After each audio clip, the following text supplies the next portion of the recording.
जय माता दी दोस्तों नवरात्रि की सीरीज़ में मैं आज एक वीडियो और लेकर आया हूँ आपके लिए। इस वीडियो में पान के पत्ते का प्रयोग करके किस तरह से उपाय किए जाते हैं वो मैं आपसे बात कर रहा हूँ। किस तरह से पान का पत्ता अलग अलग ग्रहों से संबंधित माना जाता है लाल किताब में, और बहुत सारी पौराणिक कथाएं हैं जो पान के पत्ते से संबंधित चलती हैं। सबसे ज़्यादा पौराणिक कथा तो यही है कि समुद्र मंथन के समय जब बहुत सारे रत्न निकले थे तो उसमें से एक रत्न ये पान का पत्ता था, इसीलिए इतना पवित्र माना जाता है कि हर पूजा में इसका प्रयोग किया जाता है। अब पहले ये समझ लेते हैं कि ये पान का पत्ता किन ग्रहों से संबंधित है, और फिर बात करेंगे आपसे कि कौन से उपाय धन प्राप्ति के लिए या अलग अलग समस्याओं के लिए आप नवरात्रि के दौरान कर सकते हैं। मैं विकास मल्होत्रा स्वागत करता हूं आपका लाल किताब एस्ट्रो सेंटर चैनल पर।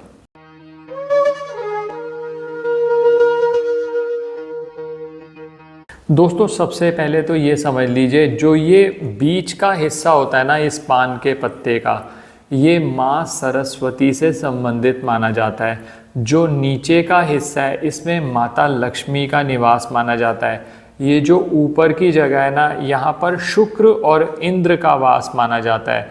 जो इस पान के पत्ते की ये वाली साइड है, ये जो प्लेन साइड है, ये भगवान विष्णु से संबंधित मानी जाती है, और जो पीछे वाला जो भाग है इसका, वो भगवान शिव से संबंधित माना जाता है। माना जाता है कि जो इसका डंठल होता है ना, उसके अंदर दरिद्रा का वास होता है। तो दोस्तों पान का पत्ता बहुत ज़्यादा महत्वपूर्ण हो जाता है। पौराणिक कथाओं में उल्लेख आता है कि जब भी पान के पत्ते का प्रयोग करके हम उपाय करते हैं तो उससे जो मनचाहा हेतु है उसकी प्राप्ति होती है। अब लाल किताब की बात करी जाए तो ये जो पान का पत्ता है ना दोस्तों, ये बुध से संबंधित माना जाता है। लेकिन जब हम इसमें मीठे पान का प्रयोग करते हैं, जो कि मैं अभी पहले उपाय में आपको बताऊंगा, तो जो मीठा है वो मंगल है। और ओवरऑल क्योंकि पान के पत्ते के अंदर शुक्र और इंद्र दोनों का वास माना जाता है, तो शुक्र के रिजल्ट भी अच्छे होते हैं। तो अब उपायों पे बात कर लेते हैं। अब मान लीजिए आप कह रहे हैं कि सर व्यापार में बहुत ज़्यादा घाटा हो रहा है, व्यापार में ऐसा सर व्यापार चल ही नहीं रहा, या बहुत सारे लोग ऐसे हैं जो धन की बहुत बड़ी समस्या से गुजर रहे हैं। तो अष्टमी या नवमी के दिन आप क्या करिए, पान के पत्ते का प्रयोग करके मीठा पान बनवा लीजिए, उसमें एक्स्ट्रा गुलकंद डलवाइए। जब मीठा हो जाएगा ना दोस्तों, तो उसमें मंगल का समावेश हो गया। और जैसा मैंने अभी आपको बता दिया, ये जो पान का पत्ता है ये बुध से संबंधित है।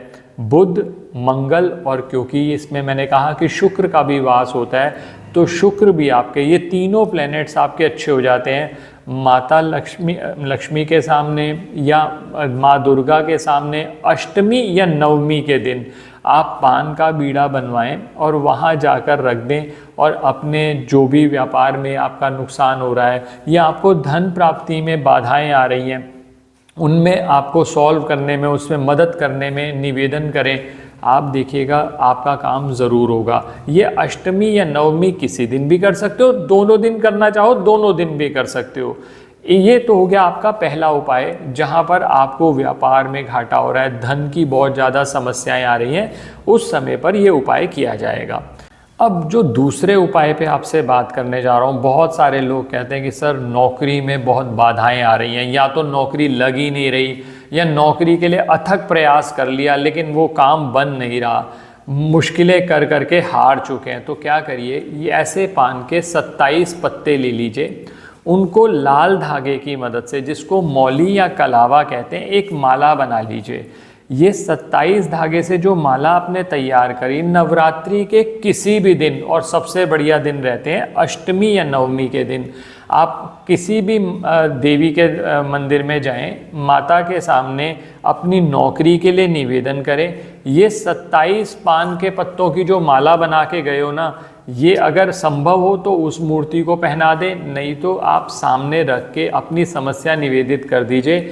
आप देखिएगा नौकरी पाने के जो मार्ग हैं वो जरूर प्रशस्त होंगे। तो ये मैंने आपको बताया दूसरा उपाय।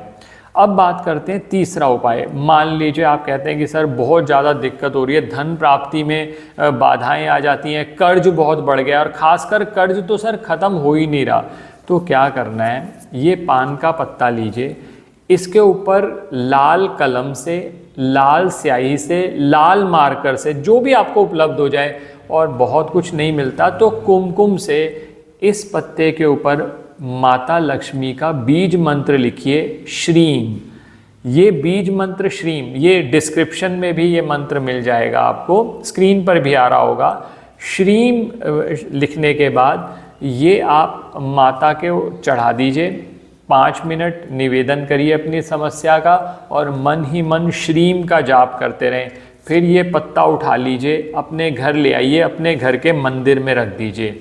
अब ये कार्य अगर हो सके तो 9 के 9 दिन कर लो, पूरे नवरात्रि में कर लो, 9 दिन हो जाए। अब क्योंकि इस बार तो नवरात्रि 8 दिन के हैं, तो कम से कम 8 दिन तो हो ही जाए। नहीं हो सकता आप 4 दिन 5 दिन, जितने दिन भी आपके लिए संभव हो जरूर करिए। एक दिन में एक ही बार होगा दोस्तों, नहीं तो लोग कहते हैं हम तो 3-3 बार एक ही दिन में कर लेंगे, वो नहीं करना, एक दिन में एक बार ही होगा। फिर ये जो पत्ते आपने इकट्ठे किए, मान लो आप कहते हो कि हमने 4 दिन ऐसा उपाय हम कर सके, तो ये 4 पत्ते उठा लीजिए, इनको आप अपने धन रखने के स्थान पर रख दीजिए। किसी चीज़ में भी रख सकते हैं, नहीं तो लाल कपड़े में डालकर इनको रख दीजिए।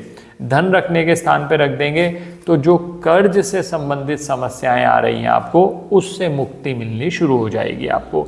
ये बताया मैंने आपको तीसरा उपाय दोस्तों।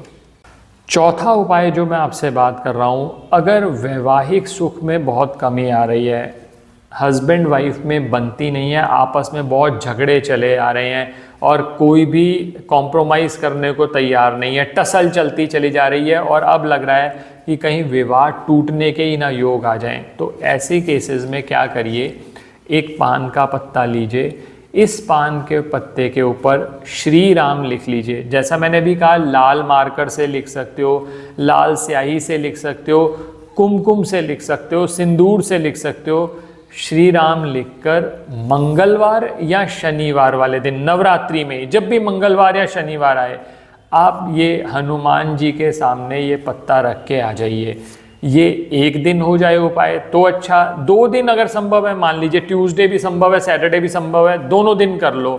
ये वहीं पर पत्ता छोड़ के आना है। आप देखेंगे जो वैवाहिक बाधाएं आपको आ रही थी, उन बाधाओं से निकलने के रास्ते बनने लगे।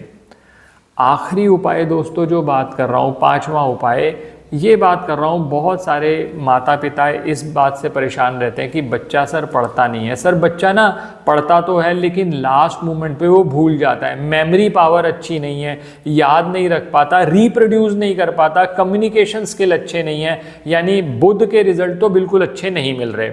ऐसी स्थिति में क्या करना है, 5 ऐसे पान के पत्ते ले लीजिए। ये 5 पान के पत्ते किसी भी दिन नवरात्रि में, और खासकर अष्टमी या नवमी के दिन, आप माता सरस्वती का ध्यान करते हुए ये किसी भी मंदिर में रख के आ जाएं। एक ही दिन उपाय होगा ये।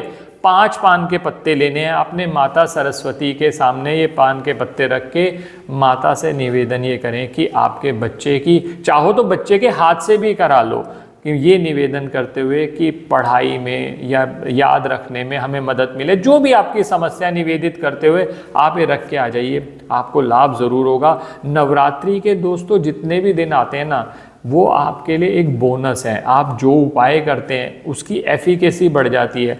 तो मैंने टाइमली आपके लिए ये वीडियोस ले आए हम आपके लिए, आप इनको टाइमली सुनकर उपाय कर लें। साथ के साथ जो आगे आने वाले दिनों में भी कोशिश करूंगा कि जो ऐसी समस्याएं जो बार बार लोगों को आती हैं, उसमें कुछ उपाय बताए जाएं जो आप नवरात्रि में कर लें, ताकि आपके ये दिन सफल हो जाएं। माता रानी की आप सभी पर कृपा हो। वीडियो पसंद आया तो लाइक कर दें, बाकी लोगों के साथ शेयर कर दें, चैनल सब्सक्राइब कर दें। किसी भी तरह के ज्योतिषीय परामर्श के लिए हमारी वेबसाइट्स पर विजिट करके अपॉइंटमेंट बुक कर सकते हैं, जिनका लिंक डिस्क्रिप्शन में है। कमेंट्स में जय माता दी ज़रूर लिखें। आपकी माता के दरबार में हाजिरी होगी, आपका कल्याण ज़रूर होगा। धन्यवाद दोस्तों, जय माता दी।